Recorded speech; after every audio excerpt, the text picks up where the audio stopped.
Hello everyone and welcome to my end of the year book tag. I saw Larry Reed's do this one and Destiny Sidwell do this as well, and I thought it was so much fun, so I wanted to do it myself.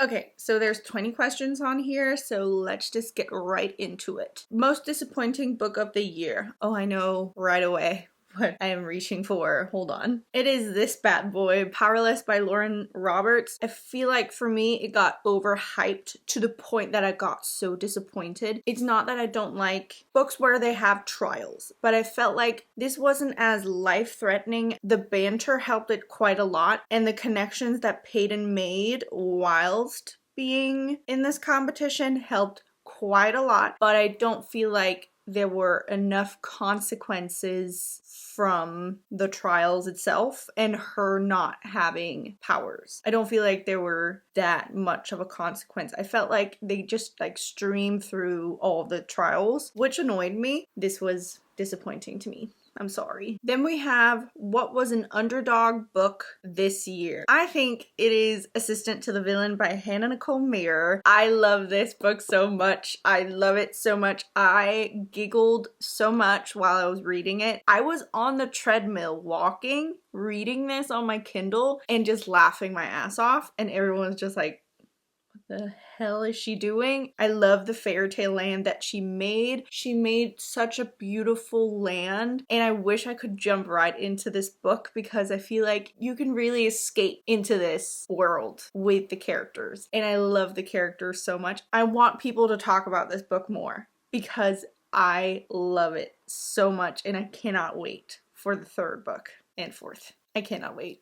The next question is, what was an overhyped book you read? So I don't have the physical copy and I don't want it in my home, but it was Little Stranger by Lee Rivers. I read it because I fell for the hype and I should not have, because I did not like it at all. It was so overhyped. I thought I would like it and I thought that level of dark romance would be for me, but it's not. It's not. And the whole brother-sister kink thing, they kept calling each other brother and sister while, yeah, I just couldn't do with that. I couldn't deal with it at all. It was disgusting to me. I'm sorry. It was just not my cup of tea. Maybe it's your cup of tea, but it's just not my cup of tea, and I won't judge you for that, I promise. Then we have a book that surprised me. A book that surprised me was definitely A Court of Mist and Fury by Sarah J. Maas. If you don't know me, I have made it my personality to hate A Court of Thorns and Roses, and I still do. I don't like it. I don't like that book at all. If you love it with your whole heart. Like my mom loves that book. I did not continue this series until I talked with some of my friends that said, please give it a try. So I did, and I am so surprised that I love this. The first half was just like, whatever. The second half, I screamed, I giggled, I cried, I kicked my feet. It was so damn good. It had some spice, but not too overwhelming. And it had an amazing plot, which I don't think the first book did. And the character growth on Feyre was just astronomical, and I love that for her. Did not like Feyre at all in the first one. I didn't think she was that great of a character. I did not like Tamlin. I still don't like Tamlin, but Rhysand is my man. I love him. He's not my favorite book boyfriend, but he's up there. I love this book. I gave this book a 5-star because I really, really did enjoy the second half. It did redeem this book series for me, I will say. So I am surprised. Then we have my favorite book couple or couples of the year, and I have a couple. First off, we have Feyre and Rhysand. Love them together. I love them. I think they grew together so damn well, and I feel like there is a big contrast to how Rhysand is with Feyre and how Tamlin was with Feyre, and I love that contrast. Love them together. Love them. Then we have Jasper and Sloane from Powerless by Elsie Silver. This is the third book in the Chestnut Springs series. I love them together. I love Friends to Lovers. It is amazing. Their friendship is just so pure and starts like all the way from childhood, and their love for each other is just amazing, and I love them together. I love them so damn much, and I think this book needs more credit than it gets. Another friends to lovers, but this is like more of a frenemies to lovers. They love to hate each other, but in fact they love each other, and their love story is just so damn cute. It is so cute, and how they build from friends to lovers is just amazing, and her finding out about the key around his neck, and oh my god. Even though they've known each other for so long and they get together, they can still tease each other. And I feel like it really holds on to that integrity of their friendship. They are just amazing together. With how he sticks up for her with her old boss is just amazing. I didn't really enjoy the conflict that much. That fell flat to me, but how they recovered from it was amazing. Then we have Wild Eyes by Elsie Silver. Love West and Skylar together. They're so damn cute. They're so cute. And how they go from strangers to friends to lovers. Love. And he is so damn supportive. And he knows it's temporary, but he makes everything count.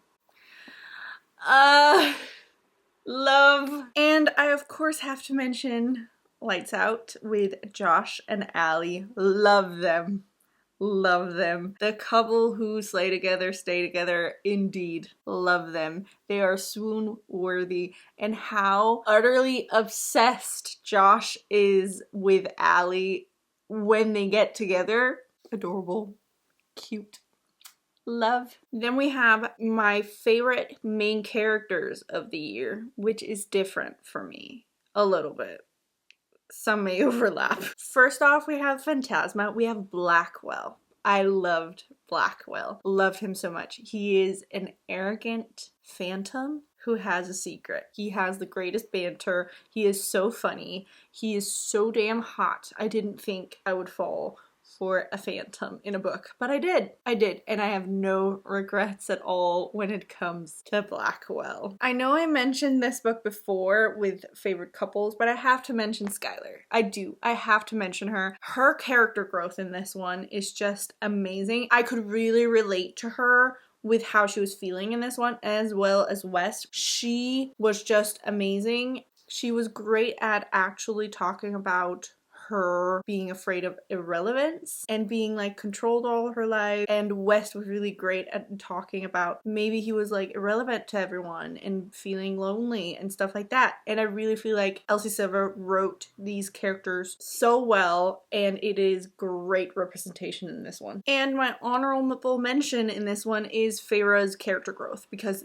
oh my god, she grew. She grew on me, she grew in this book, and it was amazing. I feel like she went from not being a character I actually liked to a character that I love and I think is a strong woman and can stand on her own feet and don't need anyone but wants her man. I respect that. Then we have my new favorite author I discovered this year. I wouldn't say I discovered her this year, but it's the first time I actually read anything from her, which is J. Bree. She wrote the series The Bonds That Tie, and I loved that series so much. I listened to it and I ran through them so fast. I read all of those books this year and they were amazing, and I would definitely recommend that series to anyone. It is a fated mates, powers, really great plot with really great spice, so I would highly recommend that series as well. Then we have an author that didn't work out for me this year, and I have to say it has to be Julia Quinn. I really love the Bridgerton series as a TV show, but I do not like the books. I don't like the whole, oh, she's not the prettiest, but I love her anyway thing. I don't like that at all. I'm a higher status than her, and she below my league, but I love her. You know? I don't like that. I don't like it at all. And I think a lot of the Bridgerton men are awful to their wives. But I love the show. I just don't like the books. Then we have the happiest books that I read this year. It has to be these two. I'm so sorry I keep mentioning these two books, but I just love Elsie Silver. I have to mention it. Wild Love and Wild Eyes, love them. And I love that they're single dad and how different they are, how they are single dads. With Ford, he discovers that he's a dad much later when the kid is already 12, and Cora in this is just amazing in their relationship as father and daughter, and also how Rosie and Cora is together is just amazing. The vibes in this is amazing, and I love every single bit of it. In Wild Eyes, it's different. Wes has been married to Mia and has 2 kids, Ollie and Emmy. Ollie and Emmy are amazing. Emmy is so funny and she is so damn stubborn and she's just one of a kind. Ollie, he's quiet, he's selectively mute, and he talks to Skylar. It is so damn cute. The whole dynamic with West and his ex-wife and the kids, but also how the kids are with Skylar.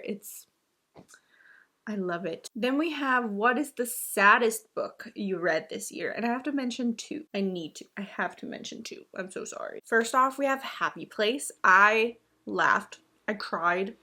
I sobbed because this was so damn cute. I know it's not everyone's favorite, but I loved this book so much.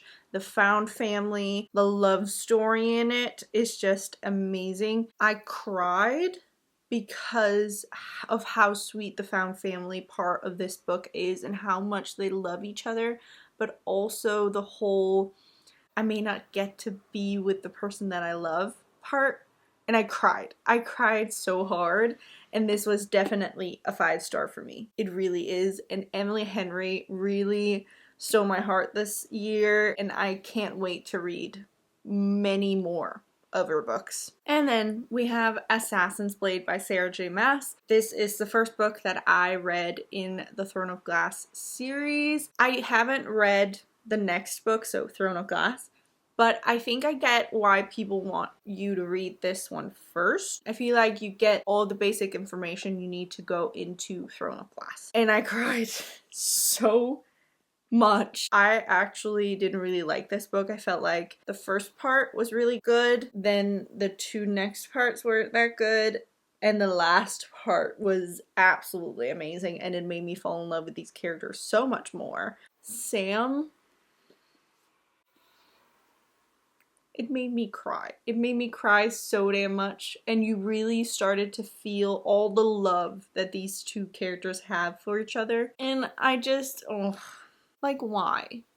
I felt like I did with Liam in Fourth Wing again, because why did it have to be them? Then we have the most frustrating book I read this year, and that maybe have to be Wicked Serve by Grace Riley. I don't have the physical copy, and I won't get that one. I did read Beyond the Players series by Grace Riley. I loved the first 3 books in that series, but Wicked Serve, which is the 4th book in that series, I ended up DNFing because I found them so damn annoying, and I did not feel like it had the same vibe as the first 3 books, which was so annoying because I really liked those books. So it was so frustrating to me that I ended up DNFing it because they were just really annoying characters. And I did not like it at all. I think I DNF'd it after like 40%-ish. Then we have the best book adaptations of the year. I will tell you, I try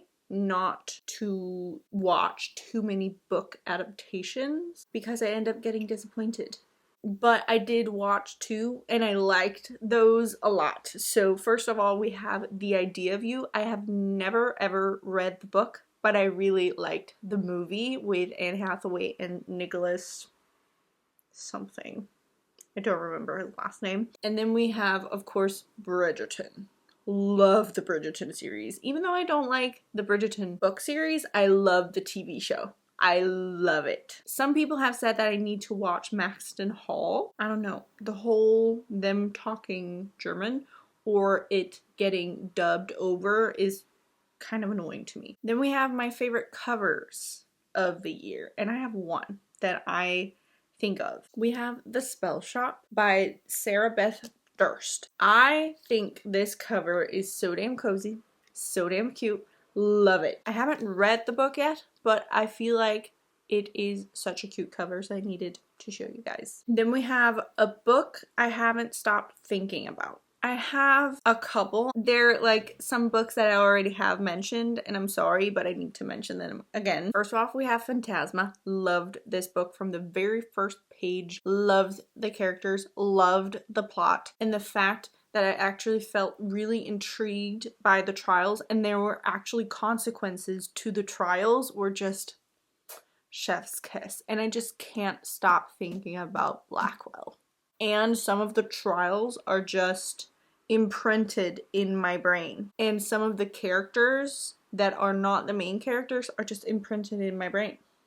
I can't get them out. I have to mention it again. I can't stop thinking about it. And the fact that I love this book and I hated the first one. And I can't stop thinking about the ending. The ending is like twisting my brain. And the whole breaking the bond, not breaking the bond, and the whole cauldron thing. Can't stop thinking about it. I need to read the next one because I can't stop thinking about it. I'm like, what is gonna happen next? I really am trying to not watch too many spoilery videos and stuff like that about the next books because I don't want to know. I want to know when I read it, but I don't want spoilers. And then we have Lights Out by Nevissa Allen. I loved this. I keep thinking about it. They're so damn cute. I do think the plot is good, but how he is with her and all the funny moments, I love it. Like the whole I'm Batman, or him thinking he goes blind and stuff like that, and him picking her up from her very tough shift, and the way he knows that is by stalking her. I can't stop thinking about them. I really can't. I love them. An unpopular book I loved. I don't know if this is an unpopular book, but I just haven't heard anyone talking about it, so I will. And it is Mr. Heartbreaker by Piper Rain. I love Piper Rain. I love them. They are an amazing authors. And Mr. Heartbreaker was amazing. It is a hockey romance. It is a brother's best friend romance as well. And it is a friends with benefits to lovers. Loved it. And the whole friendships in the hockey team, but also her friends, were absolutely amazing. I think it's going to be a series because they keep mentioning that they live in the nest. So I think it's going to be a series, and I cannot wait to read the rest. And I really want the physical copy because I really, really liked this book. And the whole reason why I think this is an unpopular book is because I don't think people talk enough about Piper Rain. And that is upsetting to me because I really love them.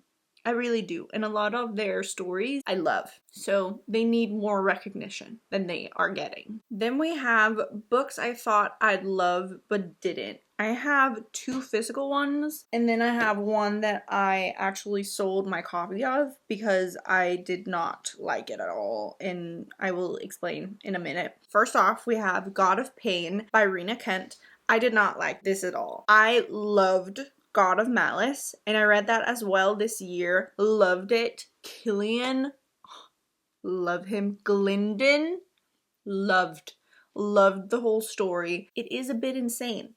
I will admit, it is a bit insane, but I loved every second of it. And we met Annika and Creighton from this book in God of Malice. I loved Annika and Creighton in the first one. In the first one, Creighton was like mysterious and brooding and hot. In this, he had as much of a personality as a potato. Did not like that.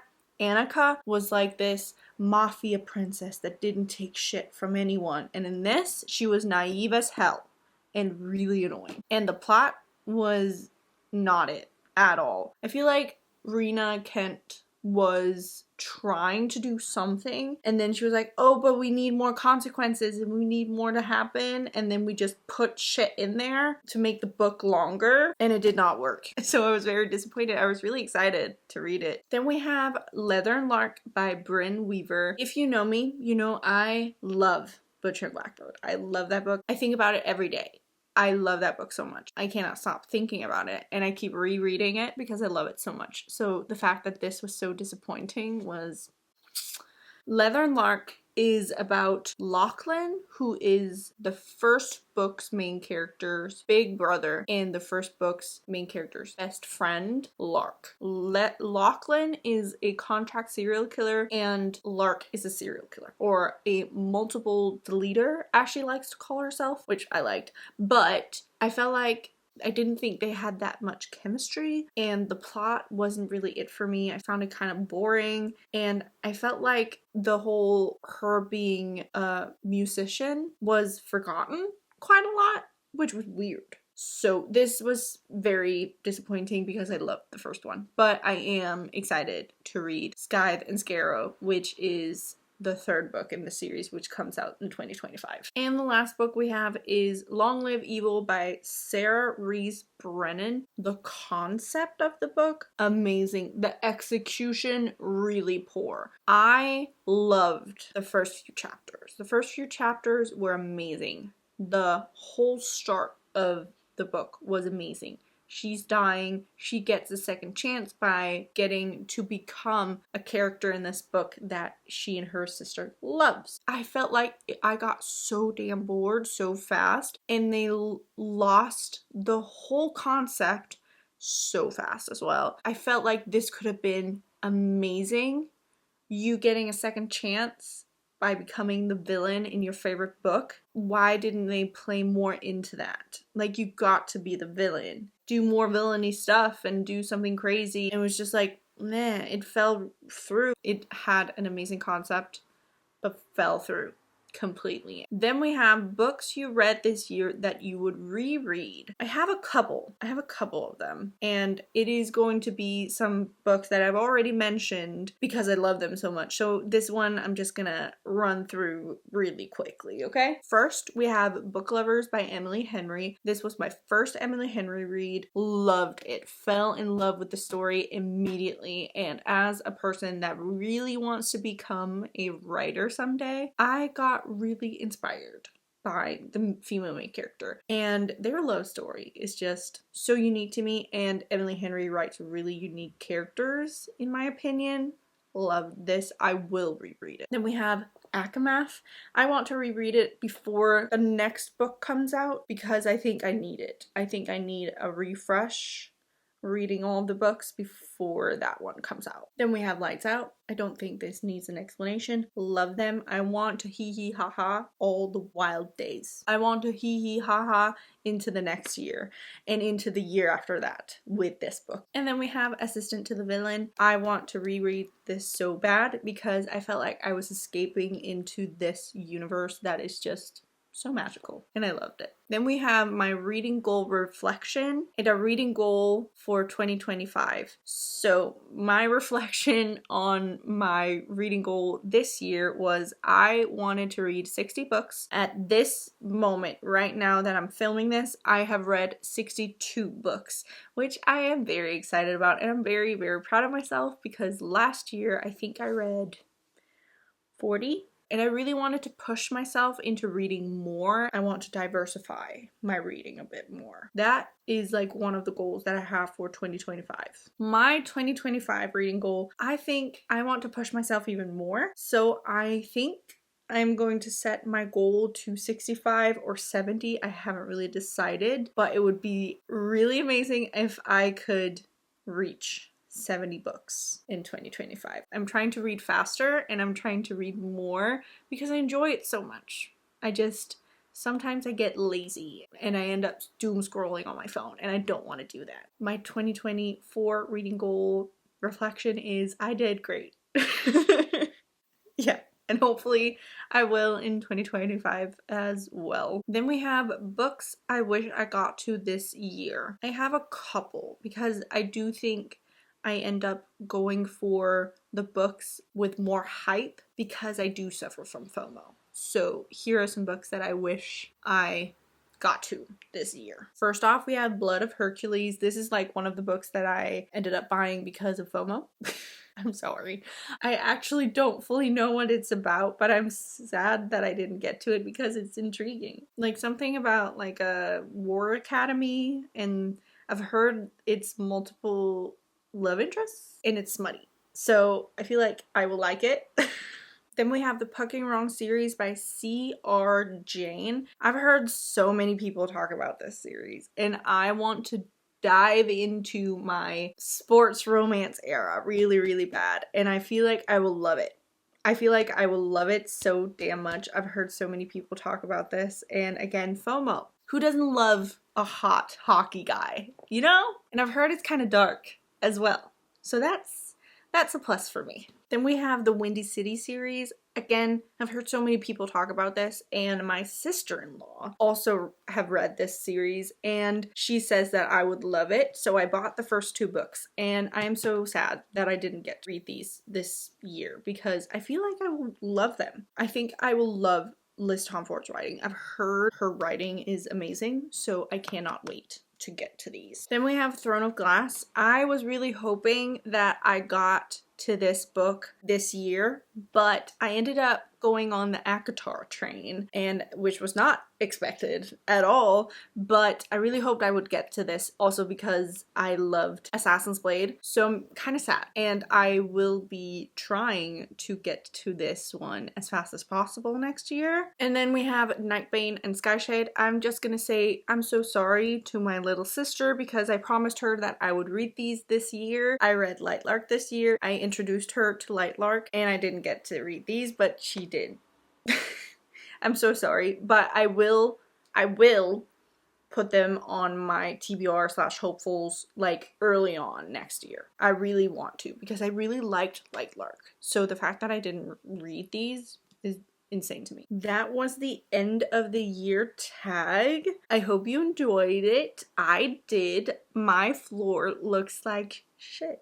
My floor does not look good because there's books everywhere right now, and I will need to clean this up. So hopefully you loved this video. Answer some of the questions in the comments. I want to know your answers to this, and I hope you loved hearing me ramble about books. So I will see you next time.